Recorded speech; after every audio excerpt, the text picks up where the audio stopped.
Të radhës, selam aleikum hoxh, kam një pyetje lidhur me një çështje që lidhet me muzikën. Më herët jam marrë me muzikë dhe isha duke punuar një këngë, mirë po pasi u mbulova dhe vendosa të lë muzikën për hir të Allahut, ajo këngë u përfundua, por unë nuk e kam marrë dhe as që nuk e kam paguar.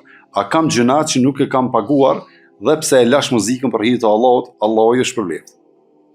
Aleikum assalam wa rahmatullahi wa barakatuh. Nuk ka diskutim se kushdo që lën një gjuna për hir të Allahut subhanahu wa taala, për ta ka më shpërblim te Allahu subhanahu wa taala, dhe në këtë rast të gjitha argumentet librin e Allahut dhe në sunetin e pejgamberit sallallahu alaihi wasallam tregojnë se muzika është haram dhe është pjesë e lojave të shejtanit.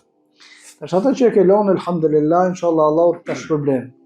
Masanena kush e ka marrë, që ka fitu për sajna, nëse nuk ka dalë me dëshirën tonë, po e konë punë me njerëz tjere, nuk u konë veç jotja, ose ka marrë dikush të tjera që s'ki dorën të, nuk ka inshallah gjuna.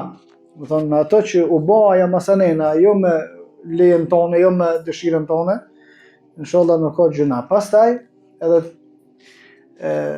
tash nuk e kuptoj, a i konë të bo kompozim të notave, a i konë të shkru tekst. Nëse e konë të bo kompozim të notave, notat pastaj me dhonë, është haram.